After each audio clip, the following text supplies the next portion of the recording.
মধ্যপ্রাচ্যে এখন আর শান্তির কোনো চিহ্ন নেই। পুরো অঞ্চলটি পরিণত হয়েছে একটি জীবন্ত আগ্নেয়গিরিতে। ওয়াশিংটন এবং তেহরানের মধ্যকার স্নায়ুযুদ্ধ এখন আর হুমকি ধমকির পর্যায়ে নেই, তা সরাসরি ভয়াবহ যুদ্ধে গড়ানোর অপেক্ষায়। এই ভয়াবহ পরিস্থিতির মধ্যে ইরানি সেনাবাহিনীতে যুক্ত হয়েছে গেম চেঞ্জিং এক হাতিয়ার।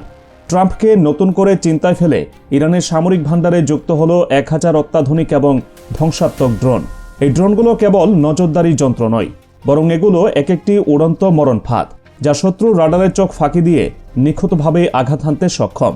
প্রেসিডেন্ট ট্রাম্প যখন একের পর এক রণতরী পাঠিয়ে ইরানকে ভয় দেখাচ্ছে, তখন তেহরান জানিয়ে দিল তাদের আঙুল ট্রিগারে, এবং এবারের হামলা হবে ইতিহাসের সবচেয়ে ভয়াবহ পাল্টা আঘাত।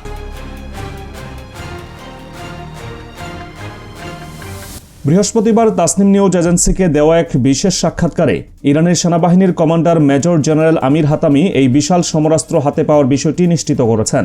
তিনি বলেছেন, ইরানের সেনাবাহিনীর 4টি প্রধান শাখার অপারেশনাল শক্তি বহুগুণ বাড়াতেই এই 1000 ড্রোন মাঠ পর্যায়ে নামানো হয়েছে। সবচেয়ে গুরুত্বপূর্ণ বিষয় হল, মার্কিন নিষেধাজ্ঞার কঠিন বেড়াজাল ভেঙে ইরান এই ড্রোনগুলো তৈরি করেছে সম্পূর্ণ নিজস্ব প্রযুক্তিতে। দেশটির প্রতিরক্ষা মন্ত্রণালয়ের বিজ্ঞানী এবং সামরিক বিশেষজ্ঞদের দিন-রাতের পরিশ্রমের ফসল এই ড্রোন বহর, যা এখন আমেরিকার জন্য সবচেয়ে বড় মাথা ব্যথার কারণ হয়ে দাঁড়িয়েছে।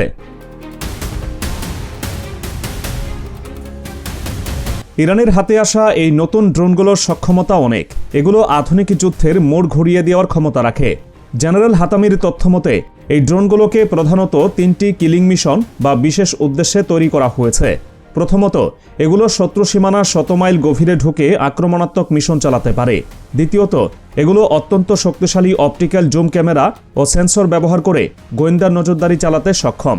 এবং তৃতীয়ত, আধুনিক যুদ্ধের অন্যতম ভয়ানক কৌশল ইলেকট্রনিক ওয়ারফেয়ার, অর্থাৎ শত্রুর যোগাযোগ ব্যবস্থা জ্যাম করে দেওয়া বা রাডার অকেজো করে দেওয়ার মতো জটিল প্রযুক্তি এই ড্রোনে যুক্ত করা হয়েছে। ইরানি প্রকৌশলীরা এই ড্রোনগুলোকে এমনভাবে ডিজাইন করেছেন যে এগুলো স্থলভাগ, উত্তাল সমুদ্র এবং আকাশ 3টি ডাইমেনশনে সমানভাবে আঘাত হানতে পারে। লক্ষ্যবস্তু স্থির হোক কিংবা দ্রুতগতিতে চলমান কোনো যুদ্ধবিমান, এই ড্রোনগুলো লেজার গাইডেড মিসাইলের মতো নিখুঁত নিশানায় আঘাত হানে। মেজর জেনারেল আমির হাতামি জোর দিয়ে বলেছেন, ভবিষ্যতে যে কোনো সামরিক হুমকি এবং মার্কিন আগ্রাসন মোকাবেলায় এই ড্রোনগুলো ইরানের আকাশসীমার অতন্ত্র প্রহরী হিসেবে কাজ করবে। এটি কেবল অস্ত্র বৃদ্ধি নয়, বরং আগাম যুদ্ধের প্রস্তুতি, যেখানে ইরান প্রমাণ করতে চায় তারা আকাশপথেও এখন অপ্রতিরোধ্য। তেহরানের এই আকাশচুম্বী প্রস্তুতির বিপরীতে ওয়াশিংটনও তাদের সর্বোচ্চ শক্তি প্রয়োগের পথে হাঁটছে।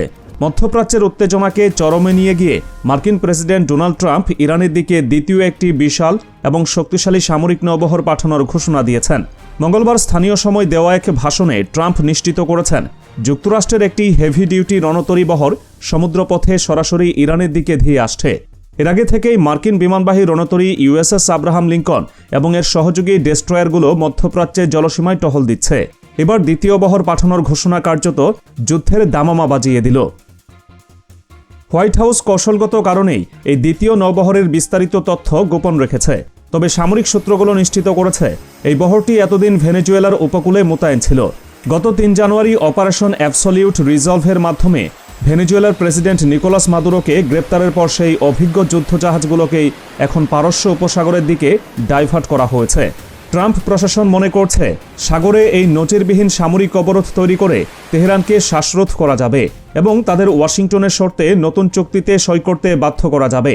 ট্রাম্প দাবি করেছেন, ইরান নাকি গোপনে যুক্তরাষ্ট্রের সাথে যোগাযোগের চেষ্টা করছে, কিন্তু ইরানের মাঠ পর্যায়ের প্রস্তুতি ট্রাম্পের এই দাবির সম্পূর্ণ বিপরীত চিত্র তুলে ধরছে।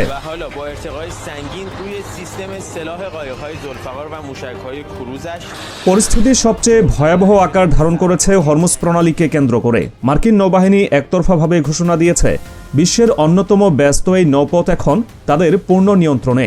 তারা হুঙ্কার দিয়েছে, হরমুজ প্রণালী দিয়ে ইরানের পতাকাবাহী কোনো জাহাজ প্রবেশ করতে পারবে না এবং বেরো হতে পারবে না।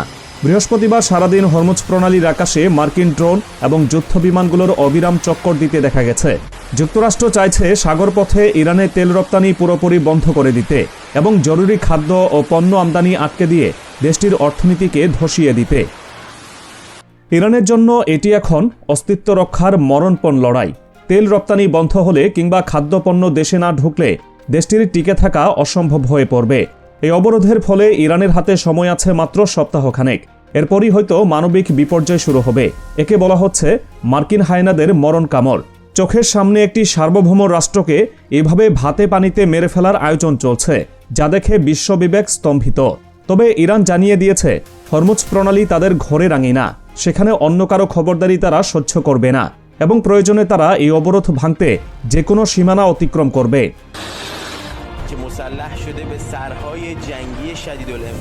এই উত্তপ্ত পরিস্থিতির মধ্যেই সামাজিক যোগাযোগ মাধ্যম ট্রুথ সোশ্যালে দেওয়া এক পোস্টে ডোনাল্ড ট্রাম্প সরাসরি ইরানে বড় ধরনের হামলার হুমকি দিয়েছেন। গত বুধবার দেওয়া ওই পোস্টে তিনি বলেন, ইরানের দিকে তাদের যুদ্ধজাহাজের বিশাল বহর ধেয়ে আসছে এবং সময় দ্রুত ফুরিয়ে যাচ্ছে। ট্রাম্পের ভাষায়, ইরানকে এখনই যুক্তরাষ্ট্রের সাথে চুক্তিতে আসতে হবে, অন্যথায় গত বছরের জুনে ইরানের পারমাণবিক অবকাঠামোতে যে হামলা চালানো হয়েছিল, এবার তার চেয়েও হাজার গুণ ভয়াবহ হামলা চালানো হবে।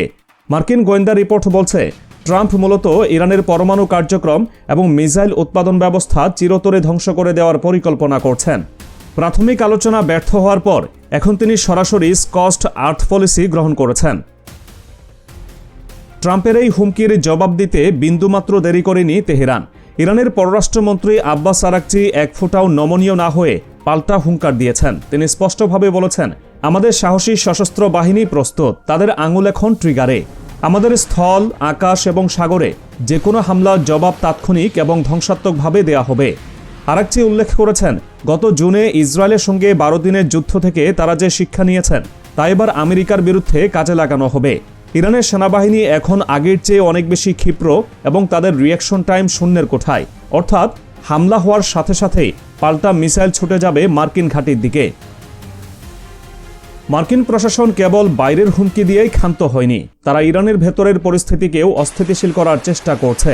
মার্কিন গোয়েন্দা সূত্রগুলো দাবি, ইরানের ভেতরে চলমান সরকার বিরোধী আন্দোলন এবং পারমাণবিক কর্মসূচি নিয়ন্ত্রণে রাখতেই এই সামরিক সমাবেশ। গত মাসে ইরানে শুরু হওয়া বিক্ষোভে মানবাধিকার সংস্থাগুলোর তথ্যমতে 6126 জন নিহত হয়েছেন। যুক্তরাষ্ট্র এই অভ্যন্তরীণ রক্তক্ষরণকে কাজে লাগিয়ে ইরান সরকারকে দুর্বল করতে চাইছে।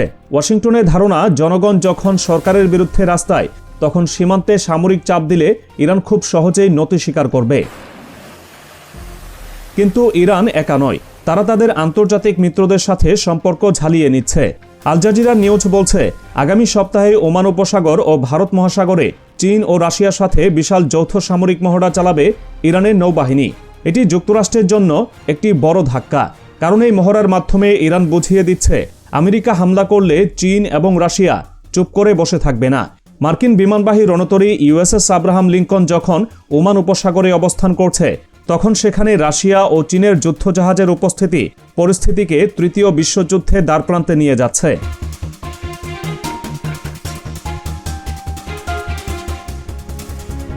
ইরানের প্রেসিডেন্ট মাসুদ পেজেশকিয়ান যুক্তরাষ্ট্রের এই নৌবহর প্রেরণকে সরাসরি যুদ্ধ ঘোষণা হিসেবে আখ্যা দিয়েছেন।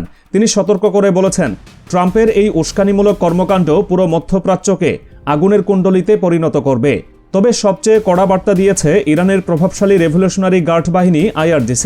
তারা স্পষ্ট জানিয়ে দিয়েছে, প্রতিবেশী কোনো দেশ যদি তাদের মাটি ও আকাশসীমা ইরানের বিরুদ্ধে ব্যবহার করতে দেয়, তবে সেই দেশকেও শত্রু হিসেবে গণ্য করে মাটির সাথে মিশিয়ে দেওয়া হবে। ইরানের এই আলটিমেটামের পর সৌদি আরব তড়িঘড়ি করে তাদের অবস্থান পরিষ্কার করেছে।